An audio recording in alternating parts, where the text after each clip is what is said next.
Come one, come all. Welcome, welcome, welcome, everybody, to KH No Filter Football. I am your host, Marshall, and we got a good show for you guys today. We have a lot to talk about. Hopefully, you guys are having a wonderful evening, especially considering we just won against Crystal Palace. 2-0 victory against Vieira's men. Was a little harder than we wanted it to be, right? But we'll take it. We will be talking about that. And the Ricketts are out. What's next for Chelsea's future? And what's left to grab this season after we just were knocked out in a very, very honorable way from the Champions League. So I am going to be discussing that for sure. And all that, but I mean, I probably shouldn't do this because it seems that whenever Chelsea fan channels do this, it backfires. But I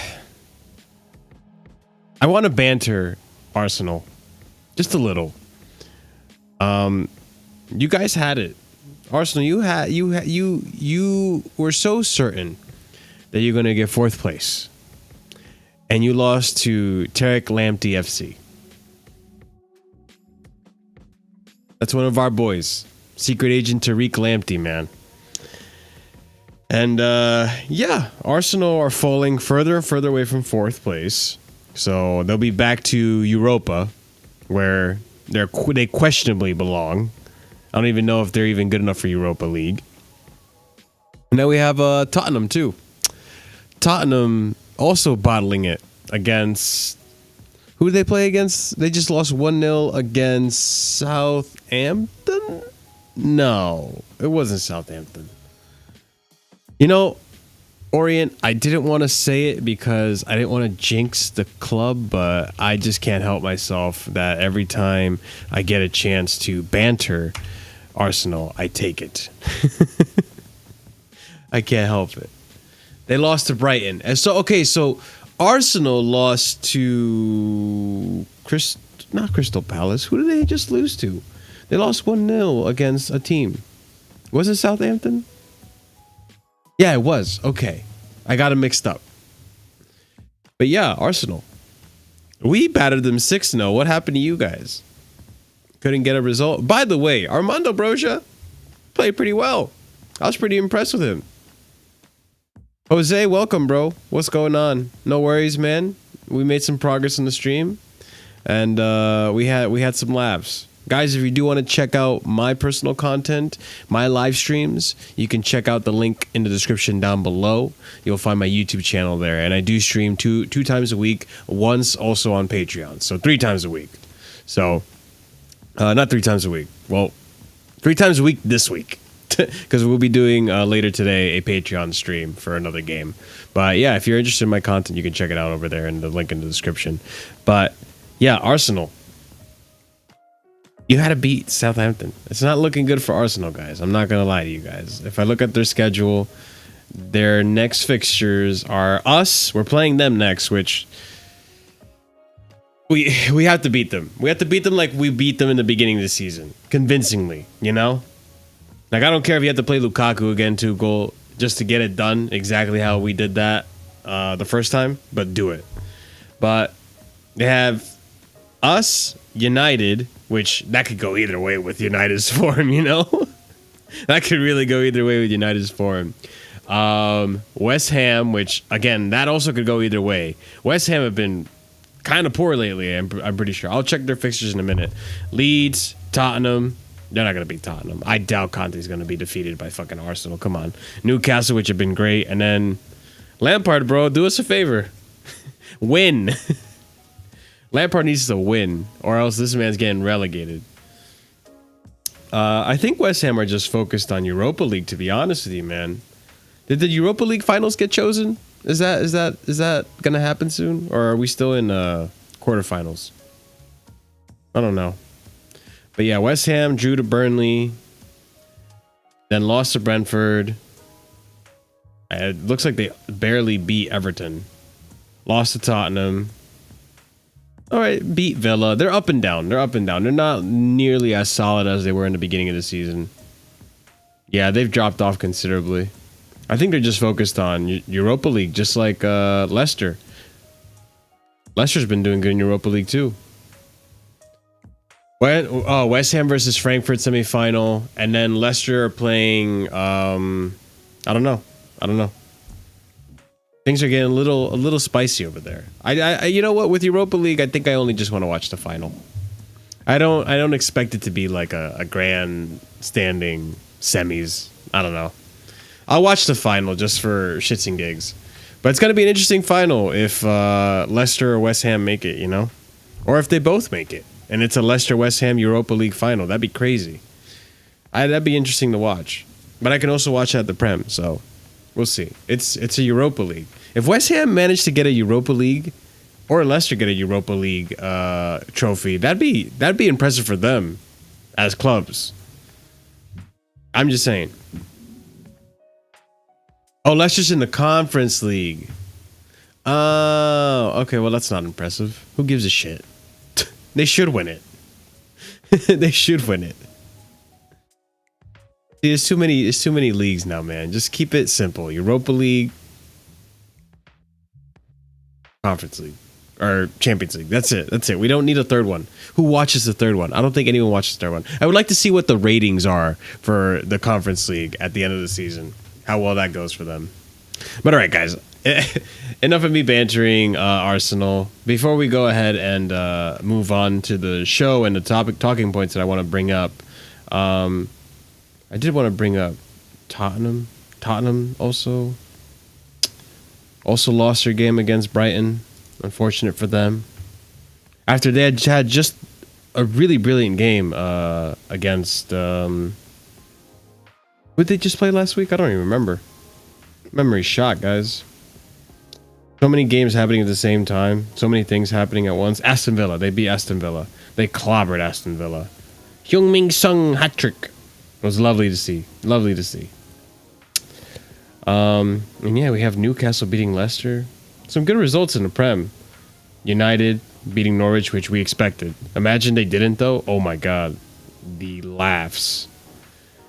And then that Liverpool game was sick, which we talked about that last week. But anyways, let's move on. Let's move on to the show. Why not, right? So there's a poll. I want you guys to fill it out. Let me know what you guys think of our chances when it comes to the final of the FA Cup against Liverpool. And then we'll answer that towards the end. We'll talk about it. But, all right, here we go. Let's start the week off with the Champions League. Champions League was...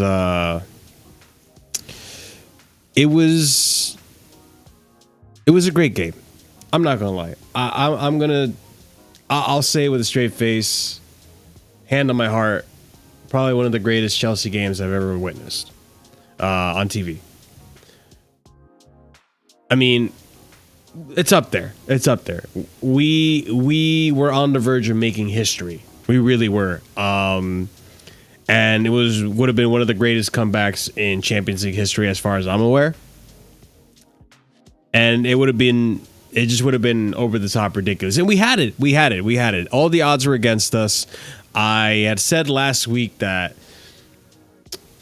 I think our best bet was going to be to go in there for a draw and hope for penalties. And I thought that. But, man, this team stepped up and goes to show what we can do when our backs are against the wall, when we put 100% of ourselves on the pitch.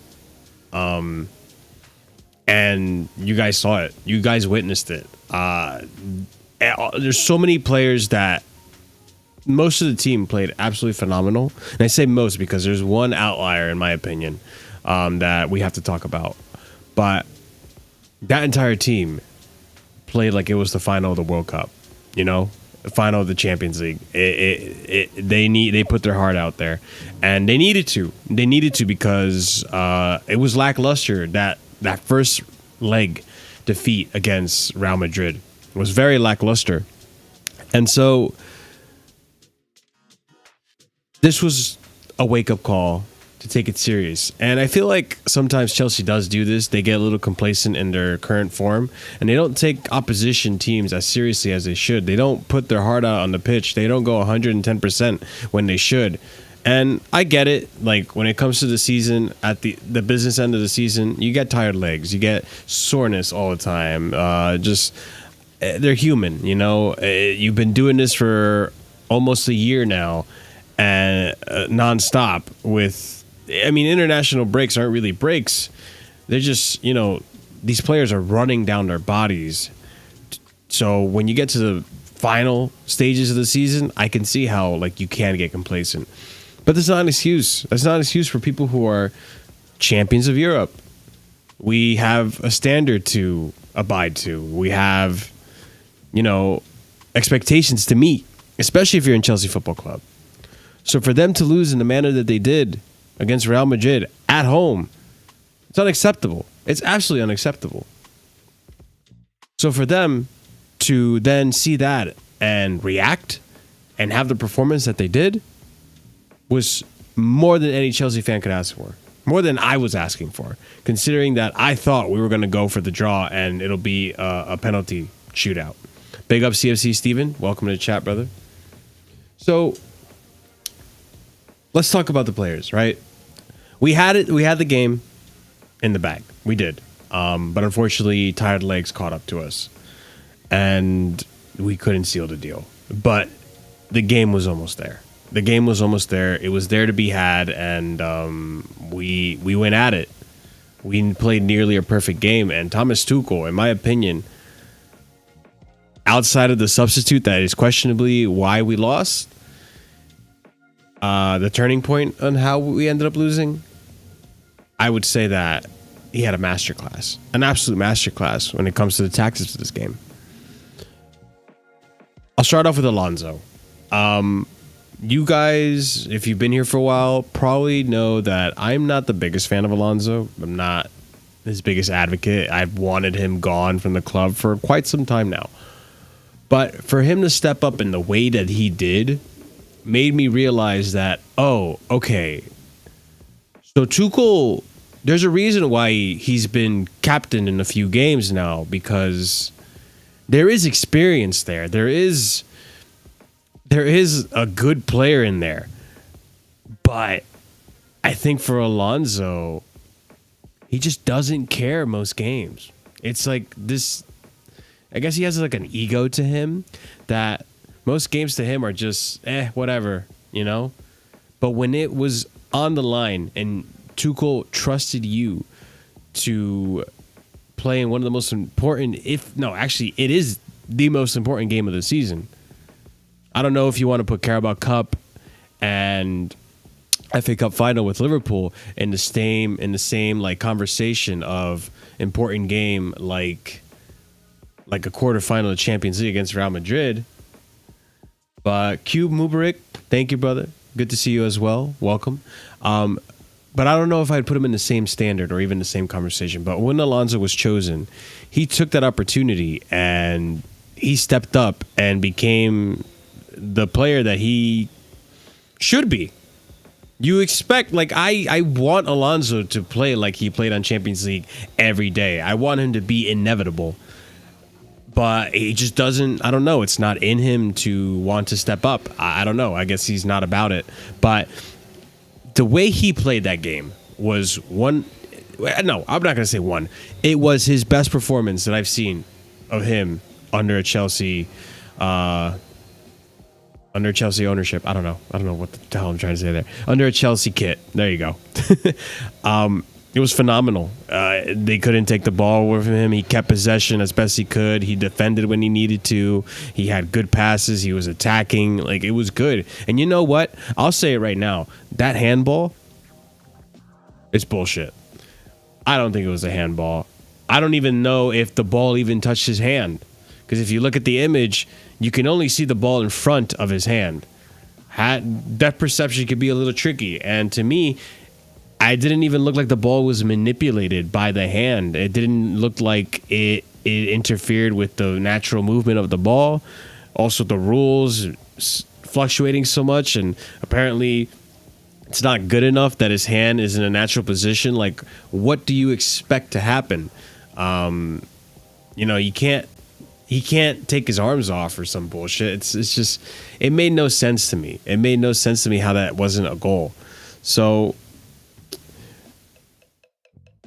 it's just disappointing to have not gotten that, because that could have been the difference between us advancing and us not.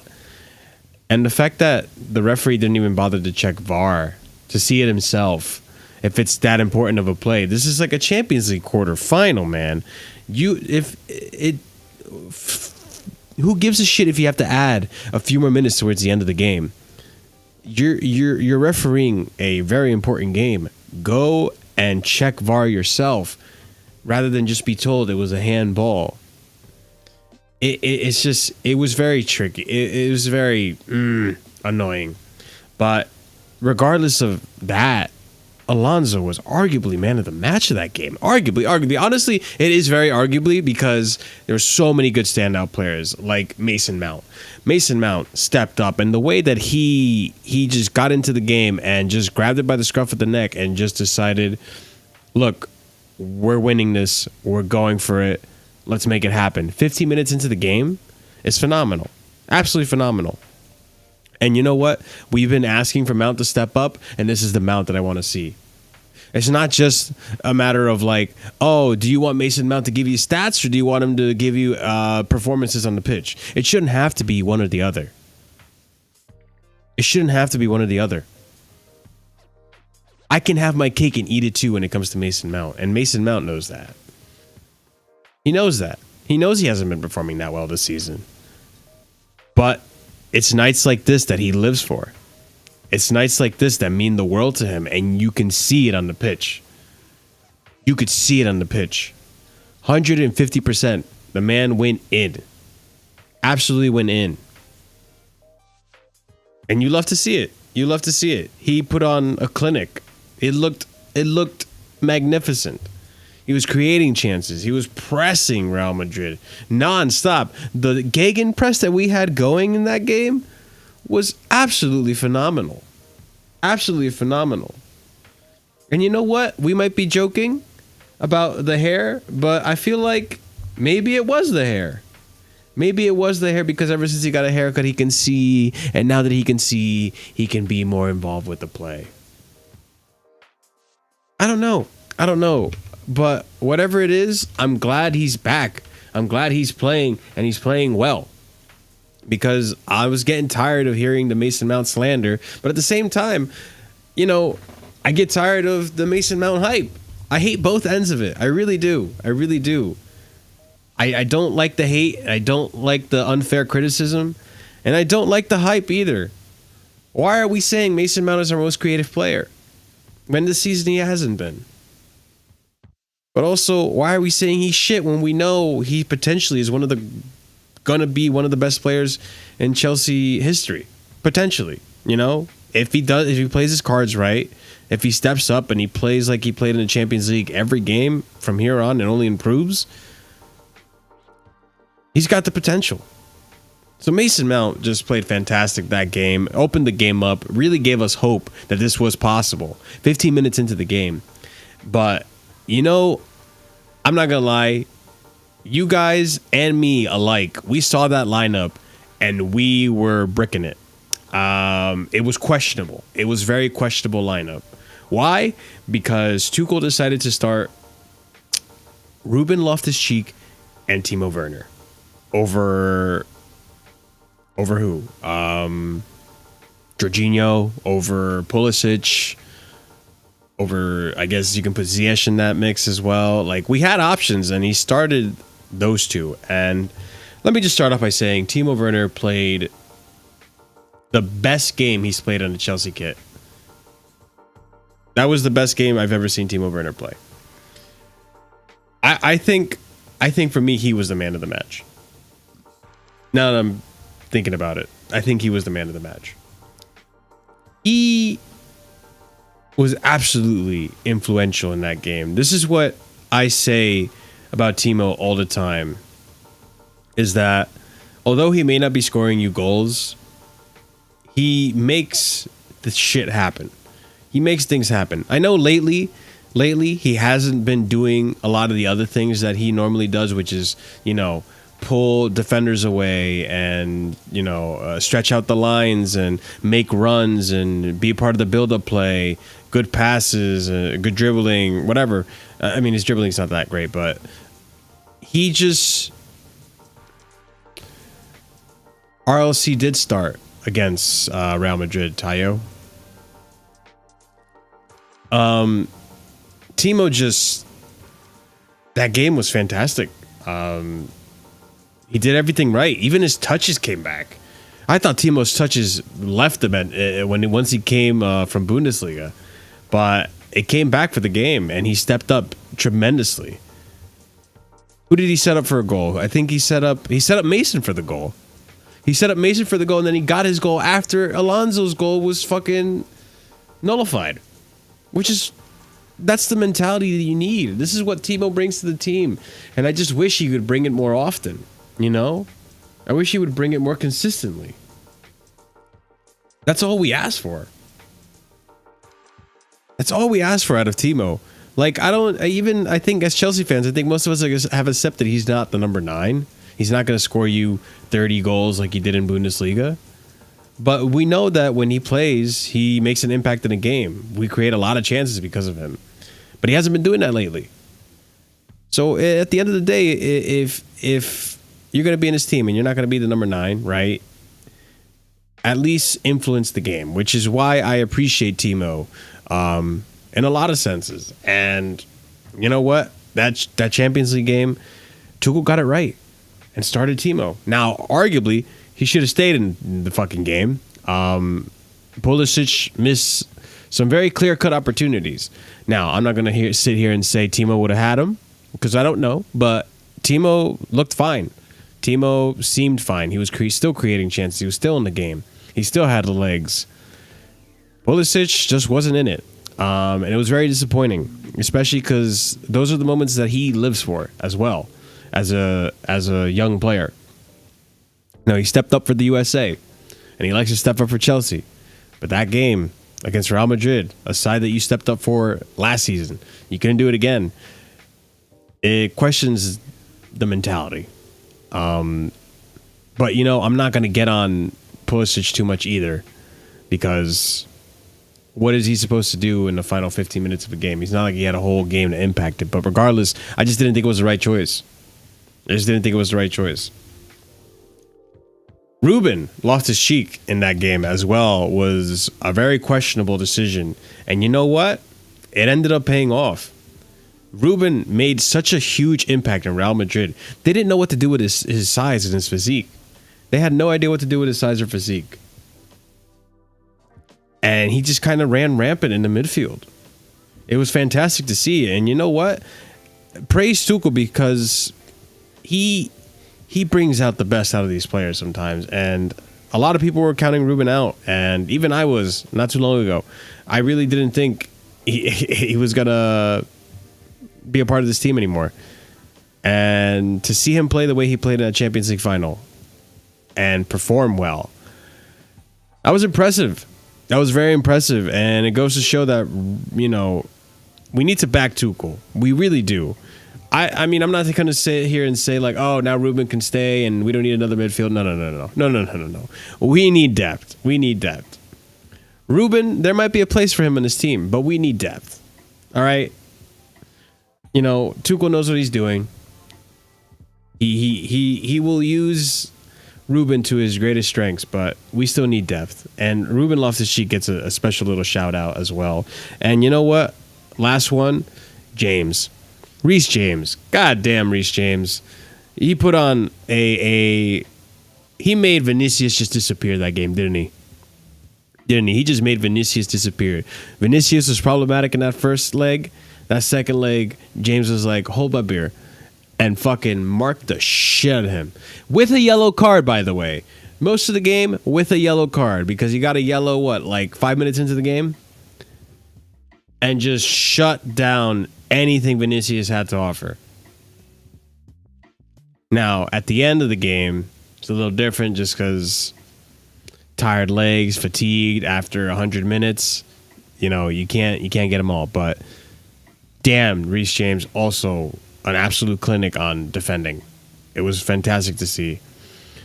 And the thing about the Champions League defeat that makes it a little easier to swallow is the fact that we were very, very close to making a big event happen.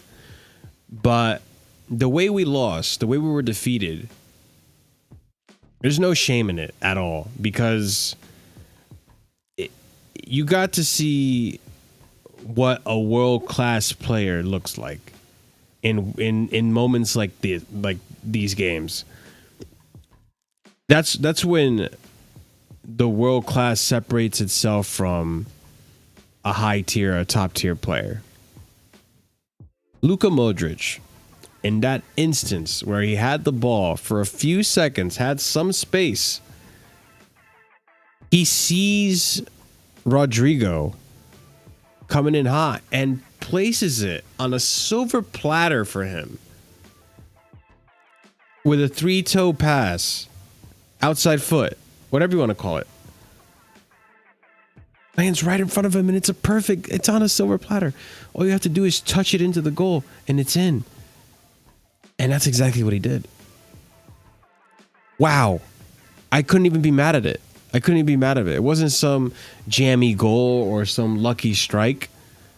Dude, it was a precision pass right to Rodrigo. And I couldn't be mad about it. I could not be mad about it. That was a world-class play. What I can be mad about is N'Golo Kante. Look, I'm not going to sit here and hammer on N'Golo Kante. I'm not going to sit here and pretend that this midfielder isn't considered one of the best midfielders in the world. Easily. Especially in the DM position. But I think having Kante on that field for 110 minutes, 115 minutes, was not a good decision. Kante's been very questionable when it comes to form. As of recently, he's not been the Kante triplets. We haven't seen it. He's over 30, and he's been injury prone for a while now. But after a certain time, I'm sure people must realize that to be running as much as you do when you're N'Golo Kante, it's not easy, and especially when you're older, it gets harder. And he runs like a motherfucker. He gets 3 tackles in one run. It's ridiculous. He's always intercepting, always getting a crazy tackle, and he's always moving. Always moving. He's all over the place. There's a reason he's called the Kante triplets.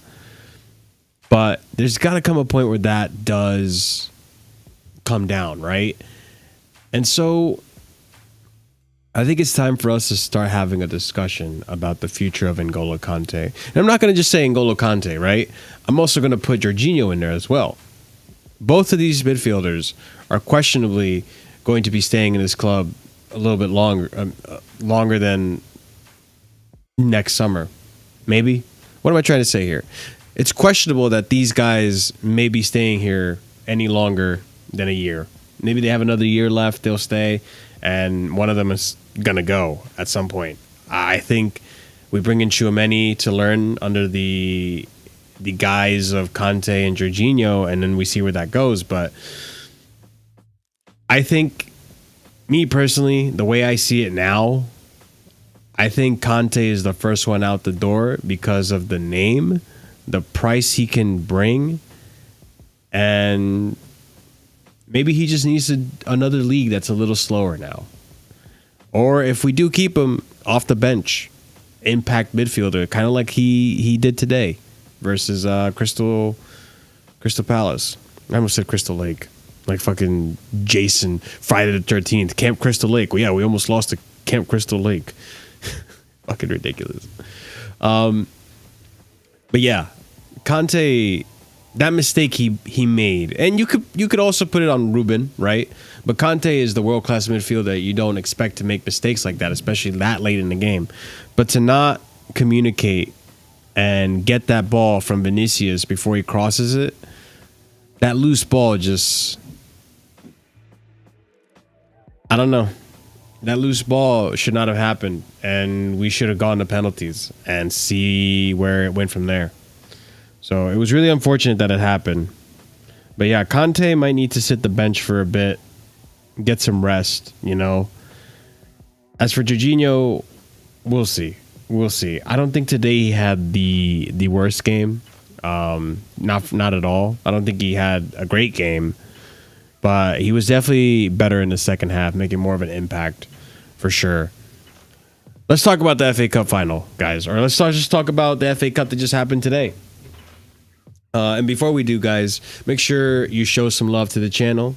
Subscribe if you're brand new. Smash the like button. Leave a comment if you're watching this in the future. Let me know what you thought about that Champions League final. I haven't had a chance to talk about it until today. I know that was like Tuesday. But yeah, how do you feel about it? Are you happy that the boys played the way they did? Are you disappointed with that lineup? Would you have done something different? Let us know in the comments. But FA Cup final today. That first half was boring. I'm not gonna lie. That first half was boring, and we were letting ourselves be open for the take. If Crystal, I feel like this is a repetitive story of Crystal Palace. If Crystal Palace had better strikers, they would be, or at least one good, decent striker, they would be a lot further up the table than they currently are. They would. So. We got a little lucky in that first half and the parts of the second half too. In the fact that they couldn't even hit the fucking the goal really. Mendy made a fantastic save in that first half, and the crossbar, the pole, whatever, the stick, that white fucking pole that holds up the goal, ended up saving us towards the end there. But I felt like everyone was going to step up at some point. I really felt that after that defeat at Real Madrid, when this is the only piece of silverware you have left to fight for, I figured that the team would be going guns blazing again just to win. But when it's not the Champions League, you can tell that they just drop down to whatever level that they play at comfortably. And you could kind of tell that, you know, Tuchel wasn't happy about it. He was definitely upset, clearly upset on the touchline, yelling at some players and all that. And then that second half happened, and you know what? They stepped it up. Started creating more chances. Timo looked really good in that second half, creating plenty of chances, opportunities for the team. Unfortunately, we don't have proper strikers that can finish off these chances. But Timo looked great. Fortunate for us. Oh, and unfortunate for us, actually. I should have mentioned this first. Kovacic gets injured, and Ruben Loftus-Cheek comes on. Hopefully, Kovacic, who is our best midfielder, by the way. There's no debating this, all right? There's no Conte nor Jorginho. Kovacic has easily been our best midfielder this season and is currently our best midfielder. There's no debating it. There's no debating it. You can't debate it. Like, why would you even bother debating it? It's inevitable. The man's got stats out the ass. That game against fucking Real Madrid, what, 97% pass accuracy or some shit like that? Crazy stats. Crazy stats. But hopefully it's not a bad injury, because we do need Kova. We do need Kova, especially considering we want to keep our place in third place, which I think we're okay on third place, but you still want to compete and make sure you get a good result. And especially because the next game is against Arsenal, we want to make sure they stay down, you know? But yeah, Ruben Loftus-Cheek comes on for him. Hopefully Kova isn't badly injured. Hopefully he comes back soon.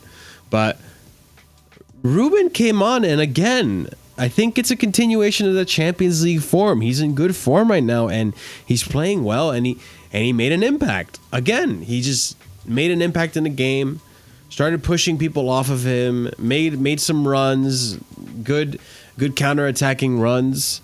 That's the thing I've noticed, that with Ruben, we get good counterattacks going. We don't make the most of them because, you know, sometimes our forwards don't shoot when they should. But it looked good. And the amount of times that Timo and Ruben were connecting and the runs that Timo would be making, it looked really promising. It looked really promising. Timo, honestly, if he played his cards right, didn't lose the ball the few times he did, he could have probably had a goal today. And speaking of goal, the one who did get a goal today was Ruben Loftus-Cheek. Ruben Loftus-Cheek off of a fucking brilliant volley. Good play from Cesar. Marshall. Not Caesar. Cesar Azpilicueta to win the ball back from the Crystal Palace defender. Passes to Jorginho, and Jorginho slides it right to Havertz. Havertz with a cross into the box. You get a bunch of jumbled mess. The ball bouncing around like a pinball. Lands right in front of fucking Ruben. And Ruben takes a wonderful volley that, regardless of the deflection, was going to be on target. Gets us into the game. Which is what we needed because it was getting nerve-wracking. I'm not going to lie. I was worried that at some point Crystal Palace was going to get like a counterattack. Zaha was going to get loose and we were going to concede. Which I did not want to concede. Definitely not against Crystal Palace. We should be beating them. But you can't underestimate Vieira's men. He's done wonders to that team. It's incredible to see it. And it gets us all excited about Gallagher coming in next season. I know a lot of you guys are Gallagher stans, and I am too. I'm not going to lie. I'm a fan of him so far this season. He stepped up, and excited to see him play for Chelsea next season. But after that, Mason had a decent game as well. Again, he's stepping up and he scored. It was a questionable jammy goal, you could say. I don't know, kinda. Like I'm glad he got it. I felt that when he got that touch. By the way, Timo assist again. Good. Him and Timo have been really, really hitting it off. And I like seeing it. And you know what's funny? After all the flips, turns, and all that stuff, at the end of the season, we're back to the front three of Timo, Kai, and Mount. It seems like they understand each other very well. Lukaku and Ziyech, I'm sorry, guys. Ziyech, when he came on, looked decent. He had some very good passing. Created plenty of opportunities for Lukaku, and I think Timo was still on the pitch, maybe. But just nothing happened to it. Again, I feel like Ziyech should be starting more games, but if we're winning games, I'm not going to complain too much about the lineup either. But there's this chemistry between Timo and Mount right now that I'm loving, and I want to see it continue on, and hopefully Timo does step up and continues to play as brilliantly as he's been playing lately. And I'd have a dilemma in front of my hands whether or not to dig my hands in the sand, dig my heels into the sand, and still want Timo out. You know, I don't know anymore. If he keeps playing like this, I'll have to think about it. So yeah, played fantastic, and got that goal. He got that touch. Mason Mount did. I thought he wasn't going to make anything of it, and then he ends up getting a goal, and a good goal at that.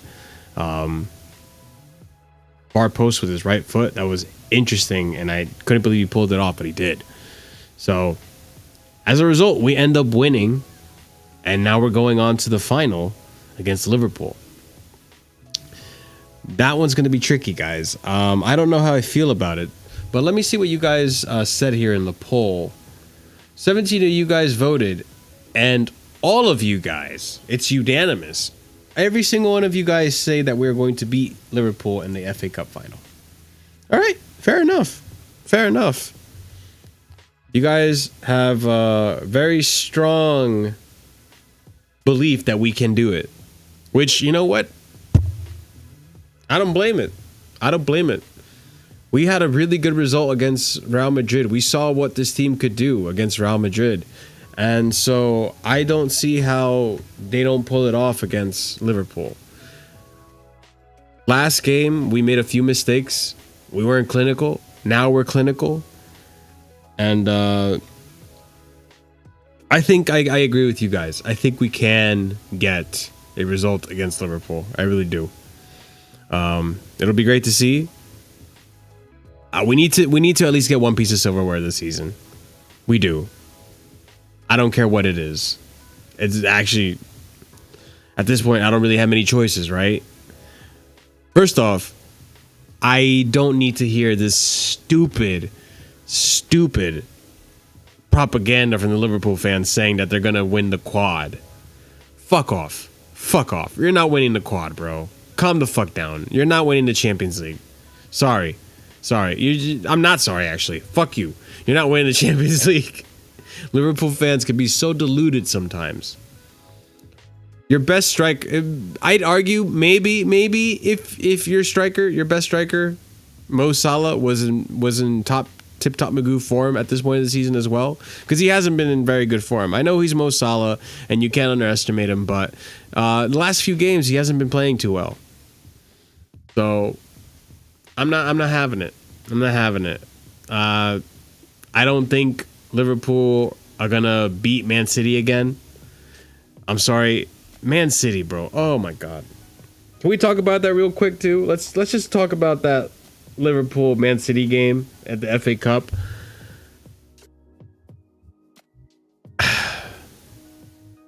Look, I love my Americans. Jose, you know I love my Americans when it comes to football. But Zach Steffen, what the fuck are you doing, bro? 2 FA Cup quarterfinals or semis. 2 errors in a row. What are you doing, bro? How many times have we seen Mane be really aggressive on the press on a goalkeeper and nearly score from that opportunity? It happened to us, bro. Remember Kepa? Last season against Lampard? When he made that mistake with Mane? And Mane ends up scoring off of us? The beginning of the season when we just got Timo and Kai and all of them. Yeah, no, not good. Not good. Mane likes to pressure goalkeepers. The fuck are you doing, Stefan? I think this guy's done. I think this guy's going to Dortmund next season. I think Guardiola's had enough, bro, you know? Sorry, bro. And on top of that, yo, Stefan, you need to go somewhere where you play. If you're going to be USA's #1, you need to go somewhere where you play and you practice and you hone your craft, bro. Because that ain't it. That ain't it. You could argue if that goal doesn't go in, that Man City maybe take it to a draw, take it to penalties. That was not the best Man City. That was a tired from Champions League Man City. I think he should leave. He doesn't need to be in Manchester City. Yeah, it's a great club. It's prestigious. It says a lot that you're their second keeper. But, bro, you need to play. You need to play because you're being made to look like a clown out here, bro. Man pulled an Ederson. But failed. And ended up getting scored on. Jesus Christ, guys. What a howler. What a howler of a keeper so far for Stefan. He just doesn't look good, man. Doesn't look good. But anyways, I digress. If we play our cards right, we need to start Timo for that Liverpool game. In my opinion, Timo needs to start because high line equals Timo. Timo all the way. Timo, Kai, Mount. That's the lineup. That's the lineup right there. Timo, Kai, Mount.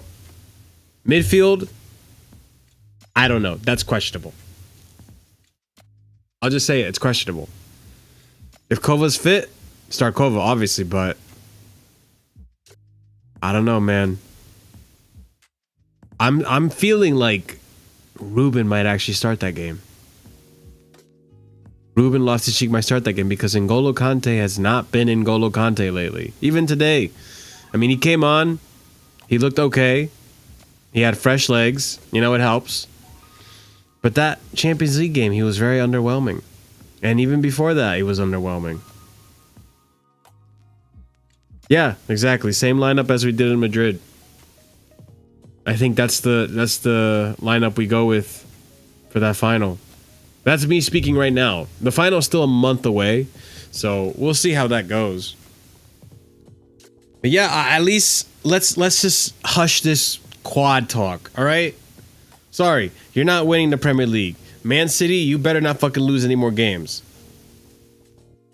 Better not lose any more fucking games. You're not beating Man City or fucking Real Madrid in the Champions League. And arguably, you might lose to Villarreal. So don't talk about a quad because Villarreal just beat Bayern. All right? Let's not talk about a quad because Villarreal could cause an upset. All right? Emery might fucking just good evening you to death. So don't talk about a quad, Liverpool fans. Shut up. Shut up.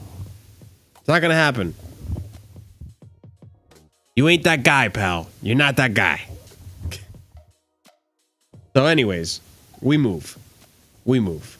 FA Cup final, we're in there. Let's get silverware. Let's win the FA Cup. Let's bring something home for Tuchel. And let's have something to be happy about this season that's been quite a mess of a season. I'm not going to lie to you.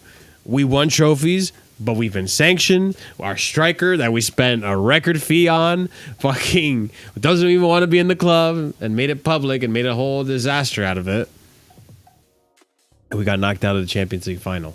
Or quarterfinal, rather. I'm sorry. It's been a roller coaster of a fucking season. And I guarantee you, if Amazon had signed with us to make that All or Nothing show with us, we would have fucking broken their ratings, man. Broken their ratings. Would have been the best show on Amazon Prime, man. All or Nothing, Chelsea. It's going to happen one day. Or at least Chelsea, make your own. That way you don't have to talk about like the 30 things that you don't want popping out or whatever the fuck. I don't know. All right, and this is the tail end of the show. I do want to talk about this because this has kind of been in the background. Despite all the Chelsea shit happening, I feel like it's kind of been overshadowed a little bit by all the things that have recently happened.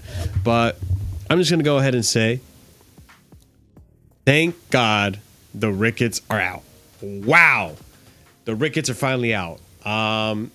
It's questionable why it happened. I think it's a little sus that they said that, oh, they couldn't come to agreements. Bruh, this is a fucking multi-billion-dollar transaction and you can't come to agreements after you have Bruce Buck in your pocket, after you were favored by the Rain Group. You're going to try to tell me that you couldn't negotiate a deal?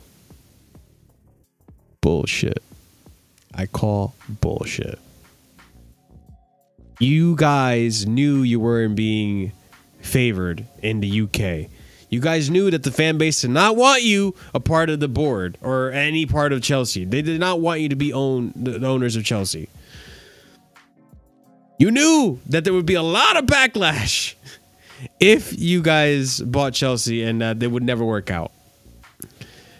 So you guys backed out.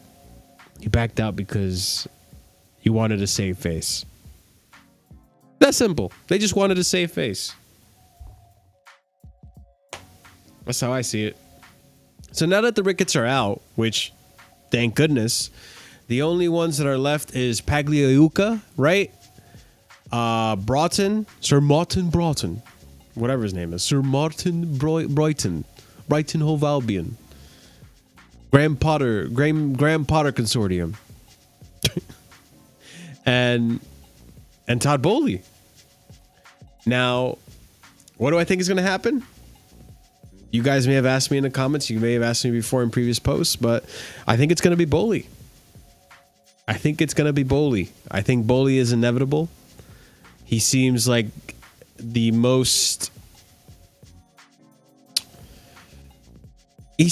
one most ambitious of all of them to continue this culture of Chelsea to win trophies and win no matter what.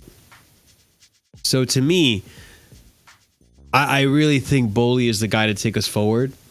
He knows what it's like to win and win consistently with Dodgers. The Lakers need some work, apparently. They're not having that great of a season. But at the end of the day, though, considering the situation of the club and considering the situation of Abramovich, I think you just got to pick the best out of the shitty bunch. You know, it's a shitty situation. It's better than nothing, you know? It's better than nothing. So for me, I think Todd Bowley's going to be the guy. He's been interested in the club for a while. He seems to be ambitious about being competitive and doing research and getting things done the right way rather than just trying to put a Band-Aid over it like we've done as a club here at Chelsea many times before.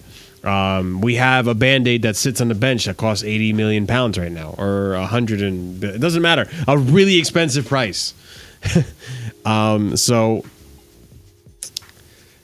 look, I'm happy to see the Ricketts are out. I am. I did not want that in the club. I understand from a business perspective, they don't really care about things that the Ricketts have said in the past. It's just at the end of the day, they're corporations. They want to make money. We're talking about billions of pounds. Billions of pounds. I'm sorry. With £1 billion, they would probably support all types of racist shit as long as they get the money. So at the end of the day, when it comes to money, morals go out the window for these corporations. So I'm just glad that they're not going to be involved anymore. Now, who knows what morals, Bowley may bring to the table. But at the end of the day, anyone that has made their money in the billions, Abramovich, the Saudi media group, any of them that were contenders for this Chelsea bid, I think a lot of them have had to do unmoral things to get to that point. So it's just common knowledge. It is what it is. And I think you just gotta, I guess settle for what's best at this point, is for lack of a better term. But yeah, I'm happy the Ricketts are out. Tuchel's future, I think no matter what happens, he's going to be staying at the club. I think if we can sort out our ownership situation by May so that everything is good to go for the transfer window in the summer, I think we will spend intelligently. We won't spend a lot. We're not going to go out and get Declan Rice, Chouameni, Koundé, all these top tier players for vast amounts of money. I mean, we will get one or two of those players I just mentioned, but I don't see us spending breaking the bank again for a top midfielder or a top striker, or whatever it may be, defender even, because we're going to be in need of a defender very soon. But yeah, I we'll see how it goes. Hopefully it gets sorted out. I think Chelsea has a good chance of having a good transfer window, despite all the crappy things that happen once Bowley comes around. I think we will see Chouameni walk through the door. I think you'll see Koundé walk through the door. From there, I don't know. Maybe some new faces, some young faces. We have players out on loan that could come back and potentially have an impact on this team. And I'm talking about Broja. I'm talking about Gallagher, Gilmore. We don't know. So I'll leave it up to Tuchel. And I think Tuchel's going to be the one that guides his ship. And hopefully whoever becomes the next owner of Chelsea understands the importance of Tuchel and keeps Tuchel and supports Tuchel, because I think this man is the future of this club. I think this man is what's going to be taking us to win the Premier League and the Champions League again, retaining, re-winning. Yeah, I guess. Whatever. Adding more Champions League trophies to our cabinet. I think this guy is the guy. And it would be foolish to let him go and then get who, So hopefully things go the way I predict it. and he stays. And we got Tuchel next season. But ladies and gentlemen, I'm going to end the show right here. A little bit of a chill show, just a relaxed show, a solo show. Next week, I'll be trying to get us a guest, see who we talk to. But we'll see what happens next week. What games we have coming up? I'll look this up in a second. Just I have a lot of stuff going on in my life at the moment, guys. So I haven't been able to put as much effort into the channel as I want to. But then again, like we have this new setup, we have a lot of new things going on. So give it time. We're gonna rebrand, we're gonna grow, and we're gonna have some poppin' chats up in here and some cool guests. So next game is on Wednesday for Chelsea against Arsenal, and then Sunday we'll be here talking about hopefully a victory against West Ham. But guys, thank you so much for being here. Make sure you like, comment, subscribe. Check the description down below for my link to my YouTube channel, as well as our Discord to join the conversation over on our Discord and hang out with us and watch football with us. And hopefully you guys enjoyed the content. Let me know down below. And I'll see you again on Sunday for more Cage No Filter Football on Chelsea Unfiltered Show. Yeah.